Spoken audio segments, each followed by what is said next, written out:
Good morning. Good morning, everyone.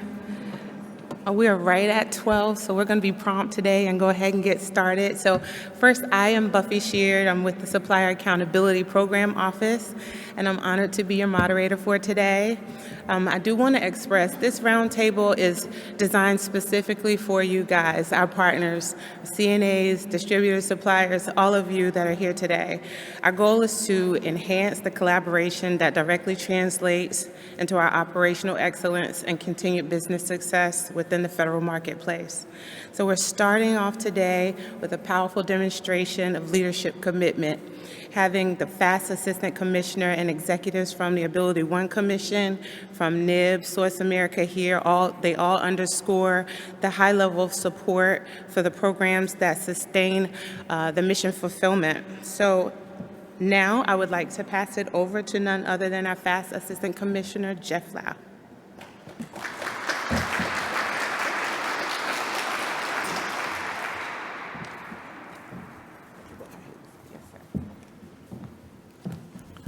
Good morning.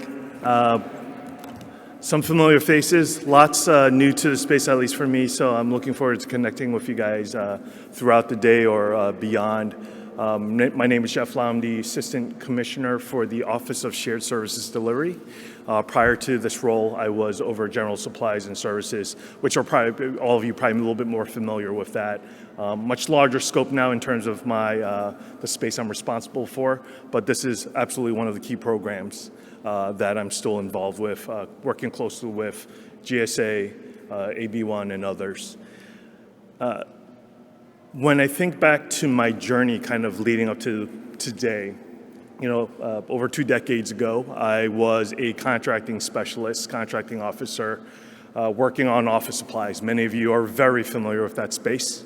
I was doing contracts. That's my first experience with JWAD, AbilityOne, procurement list items. A lot has changed since then in terms of how we do the work, whether it's the systems, the people, and kind of the areas of focus.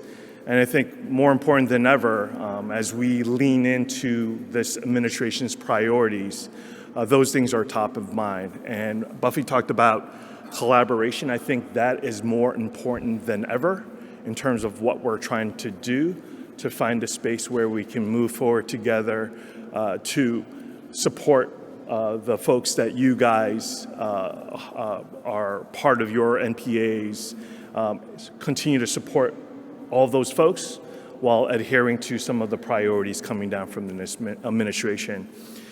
I know from the AbilityOne Commission perspective, they issued 2 directives or notices over the past year or so, one end of September and most recently one in May, highlighting the importance of various EOs and administrative directives, including the America First Trade Policy, ensuring truthful advertising of products claiming to be made in America, Buy America Act, Make PPE in America Act, as well as TAA.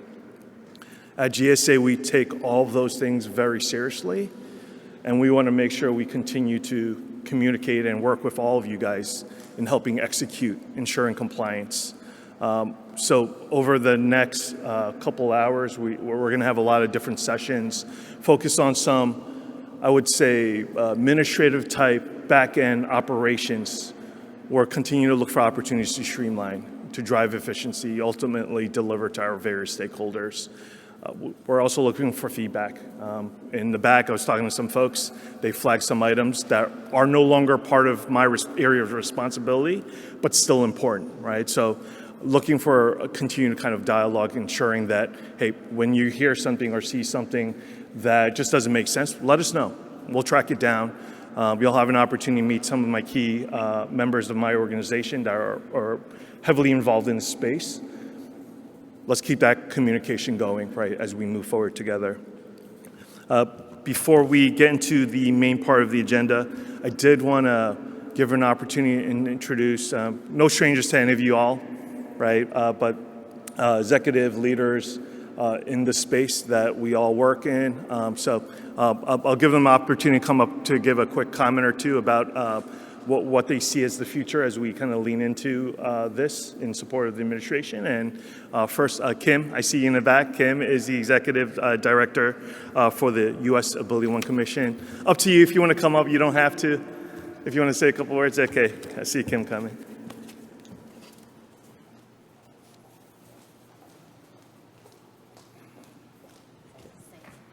I'll just say a quick word of welcome and hello from here. It's been great. I've been catching up with some of the folks that we've been working with over the past few decades. Really pleased to have this turnout. We're really looking forward to interacting, hearing from you all. I hope that you get a lot out of today. Thanks for being here.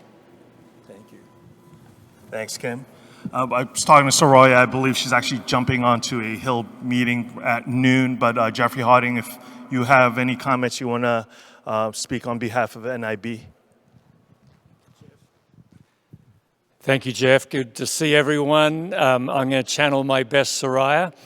And, you know, when I think back, look at some of the history we have with GSA, decades and decades of experience, really forging a strong ecosystem that supports the government mission. And in an ecosystem, it works and it thrives when all stakeholders in the system are doing well, and there's no doubt we are going through significant change. And change is good. It brings risk and it brings opportunity. And I think certainly from NIB's perspective, we're here today to really engage in dialogue, because I think it is through really honest dialogue that we can forge new solutions to help continue to support the mission. So Jeff, thank you very much for the opportunity, and Soraya would certainly welcome you all. Thanks. Thanks, Jeffrey. And finally, Tom Hardigan with Source America, VP of Products. I don't think I've actually met Tom in person, so this is yeah. Conference and stuff. Yeah, I just want to thank the GSA folks that put this together. I know that is a monumental task sometimes, just getting things organized and together so we can do. But the main point is, appreciate you putting this together, because we need to make you successful in your job, makes us successful, and that's the only way we succeed. It's getting a tougher environment to work in, like Jeffrey said, and I'm glad you're having conversations like this so we can get to where we need to be, so the government gets what they need and we can be successful as supporters of the government. Thank you. Thank you, Tom. And also, I believe we have over 70 folks connecting to us virtually, so welcome. We'll look for opportunities to capture feedback that you all have. But let's dive into it. For the next several hours, we're going to have several breakout sessions focused on key areas. Some of them include approved price changes, labeling best practices, demand data strategies, all important things, right? Whether you are an MPA or you are a distributor, that help us, right, get your goods right to our customers. There's going to be also some various breakout opportunities to talk to leadership across the various CNAs as well as GSA and AbilityOne. If you can't make one of those, hey, reach out. We'll be happy to schedule something separately after this, virtual or in person at another time. So please feel free to do that. But with that, I'm going to pass it to Buffy. I'll do a quick shout out for Buffy. At first, we were looking to do this thing virtually, but it didn't make sense, right? I think there's something powerful about being able to be in front of folks, right? Actually have that conversation. But Buffy was able to pull this together in a very relatively short period of time. You might notice this isn't GSA. We are going through a major transformation of our headquarters, so we couldn't do it there. The leadership of the Department of Transportation were grateful enough to allow us to use this beautiful space. Apologize, it might get a little hot depending where the sun is, so just feel free to move around. But Buffy, I'll pass it back to you. Thank you all. I'm looking forward to connecting.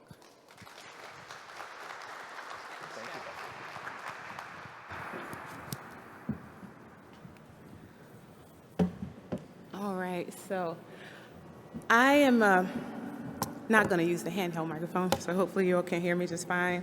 Our agenda is packed today. It's going to be fast moving. As you know, we're here until 4, so We've got some great actionable insights to share, but from performance metrics to deep diving our breakout sessions, every segment is tailored to, again, help you navigate GSA processes more efficiently and capture more market share for yourselves.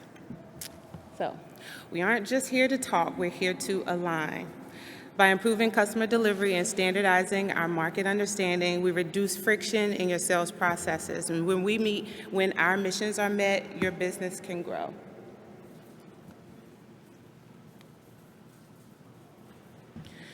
So first I want to say GSA is fully committed to mission fulfillment. This slide represents how we are committed to the AbilityOne program. From FY24 through fiscal year to date 26, GSA has directed a total of $1.5 billion in spend across our FAST, Office of Administrative Services, and Public Building Service divisions, directly fueling job opportunities and economic independence for AbilityOne's workforce. This $1.5 billion spend represents more than just financial figures. It represents our dedication to aligning our procurement processes with the AbilityOne mission. By streamlining our internal operations from our VPP portal to the suppression of non-compliant items, we are ensuring that government spend is consistently redirected towards mandatory AbilityOne products. And we're not only meeting our goals, but building a sustainable, resilient supply chain that supports your long-term success. So, let's take a look at the global supply requisition trends. AbilityOne's share of requisitions has grown from 36% in FY24 to 40% in FY26 year to date. And this data proves that the federal government's demand for your products is not just stable, but it is in fact increasing. And I don't want to advance these slides too fast because I do want you to have an opportunity in a moment to digest some of the numbers that you're seeing, so I'll take my time advancing to the next slide. All right. So global supply is the primary engine for AbilityOne product acquisition, accounting for a significant portion of agency-wide spend. From FY24 to fiscal year to date 26, global supply accounts for $612 million and represents 33% of global supply volume. CSC sales are $105 million in that same period. Advantage AbilityOne sales represent $21 million for that same period, and commercial platform spend is at $1 million for that same period.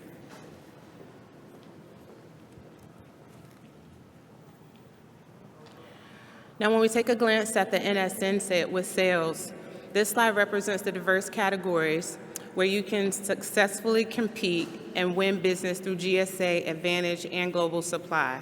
With over 3,400 distinct NSNs seeing sales through Global Supply and 3,000 plus on Advantage, the breadth of opportunity is vast, and both of these channels are equally valuable. Since our last Supplier Roundtable, GSA has prioritized actionable improvements across 5 core areas to drive operational excellence: the Verified Products Portal, ETS items, Commercial Platforms Program, process improvement and standardization, and using demand data. When it comes to the VPP, we've standardized product descriptions, pricing, and images, and improved the AbilityOne pricing model while implementing an authorized distributor list to ensure catalog accuracy. By show of hands, who here has gone through the process of submitting their product images and updates to NIB? Very good. So you should know that the VPP is a major win for you. By standardizing descriptions and images, it ensures your product looks professional and is easy for buyers to find.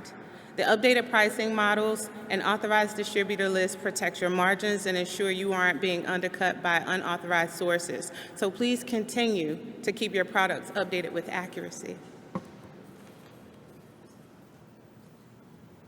With regards to ETS items, our ongoing efforts have led to suppression of over 6,600 SINs to prevent lost sales, with an additional 1,061 items removed in FY26 to date using transactional sales data.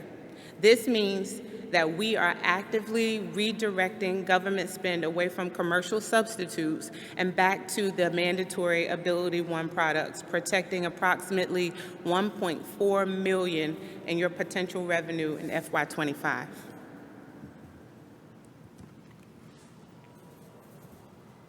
We've also been diligently working with various platforms like Amazon Business to block unique, non-compliant part numbers. This ensures that when a cardholder goes to buy, they are guided towards your products, maintaining your competitive edge in the e-commerce space. Through collaborative efforts and continuous data sharing with NIB, GSA CPP team has strengthened cardholder compliance and ETS blocking, which now covers 95% of accounts and more than 4,200 unique block part numbers. So that's very exciting.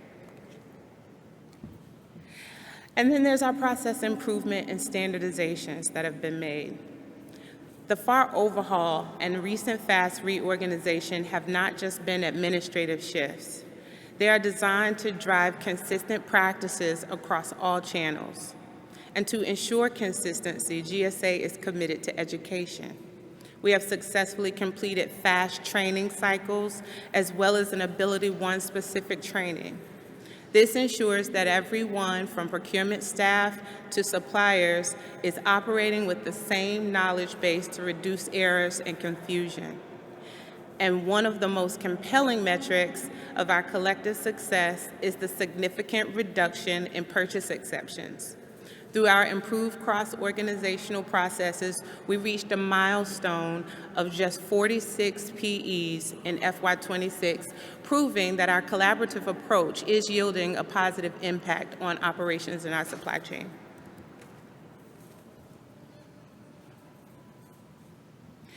So following the June 2024 roundtable, I know that was 2 roundtables ago now, but GSA produced and shared AbilityOne demand data with MPAs to enable better forecasting.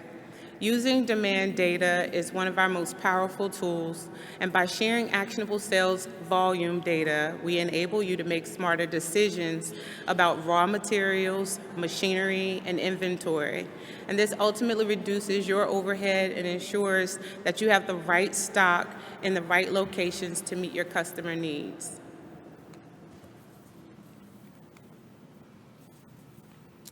So earlier this year, some of you received a survey from our program office from the attendees at the 2025 Supplier Roundtable. And the data from this survey provides insights into how you all, the organizations, have adapted following recent roundtable discussions and the impact of those changes on their operations. The survey captured responses of a diverse audience, which included some distributors, assemblers, and manufacturers alike. So I'm just going to go over some of the takeaways from the results of that survey. The first question, or one of the questions that we're going to address, is when respondents were asked, since the roundtable meetings, has your organization implemented any changes? And the top 3 results were they have made improvements in their operational efficiency, they were optimizing distribution for better customer delivery, that was noted, and then product availability had improved slightly for some, but they said at times it remained difficult due to influence.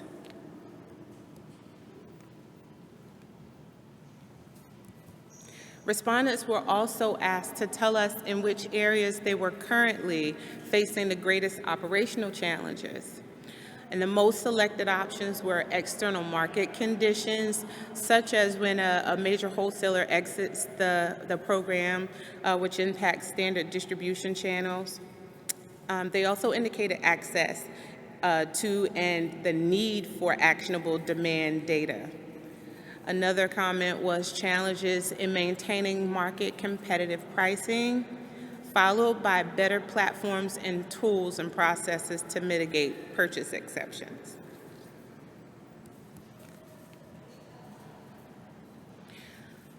Another question that stood out was, what was the most significant positive change your organization had implemented or experienced as a result of one of these Supplier Roundtable meetings and the data shared from that meeting?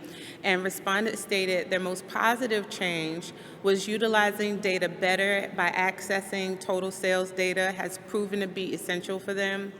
Another indicated leveraging enhanced stocking strategies and increasing inventory levels has led to operational improvements. And then another shared that collaborating better by improving communication with wholesalers and distributors. So as you can see, there's a benefit to these roundtables, and we hope that today you will spend time engaging with one another, taking away best practices from one another, and ensuring that you can take this information back to your team and your organizations to make an impact for the better. Based on the supplier survey feedback, along with commonly addressed concerns, we crafted a unique set of breakout sessions to fill gaps and provide operational and standard process improvements. So before we end this general session and enter into the breakout rooms, I'm going to briefly discuss or overview those sessions and the locations of those breakouts. And descriptions for these breakouts can also be found in your programs.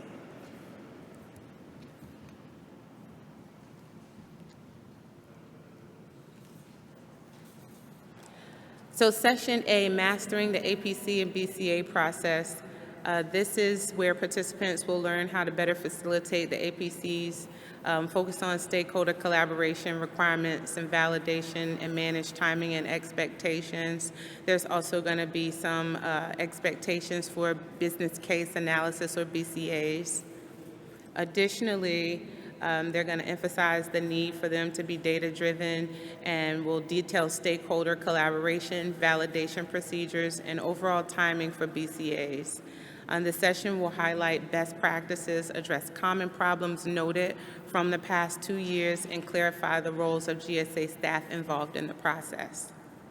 Session B, best practices for proper labeling, and I should digress and say Session A will be held in room 5, and there's signs in front of each of the rooms.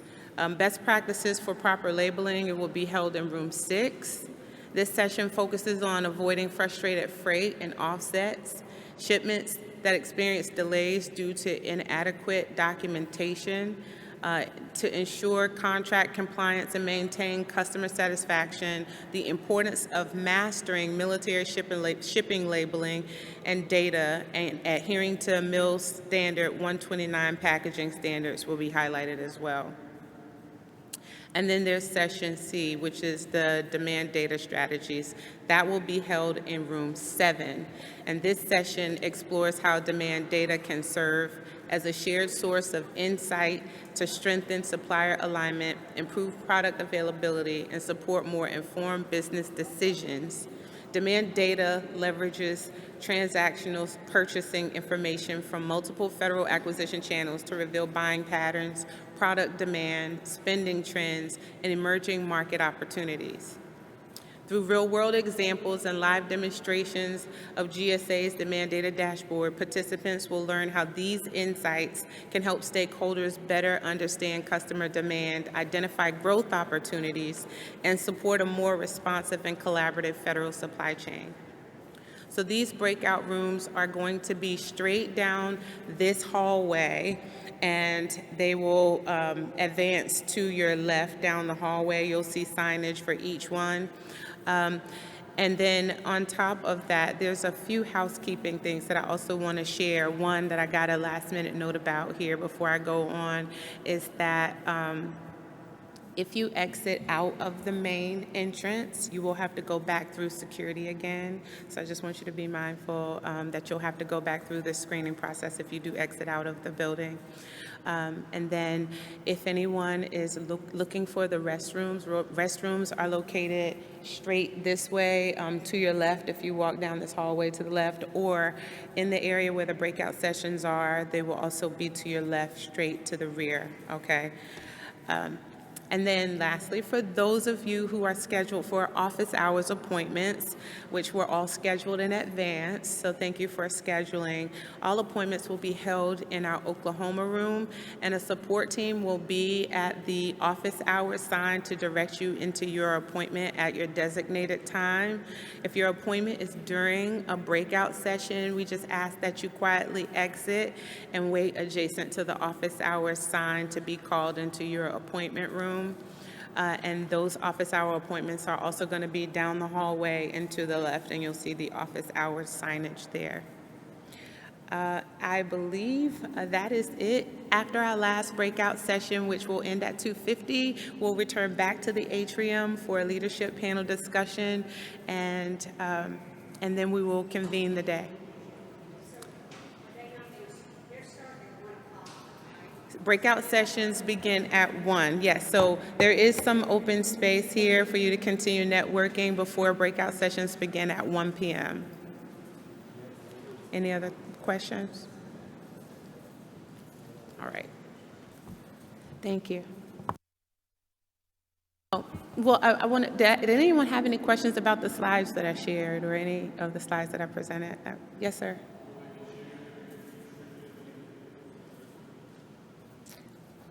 Well, they can be, can they? Yes, yes, we can share these, absolutely. Yes, we'll send them via email after this is over. Okay. Yes, sir.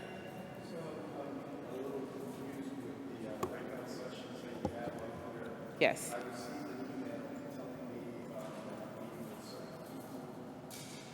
So you schedule for office hours? Right.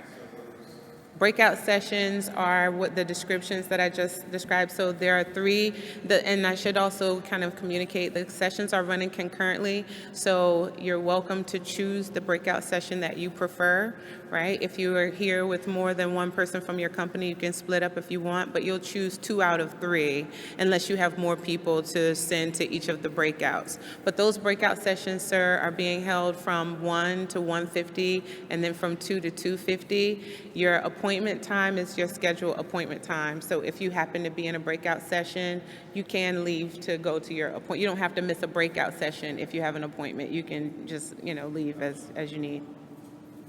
Yes, sir. Any other questions? All right. Thank you.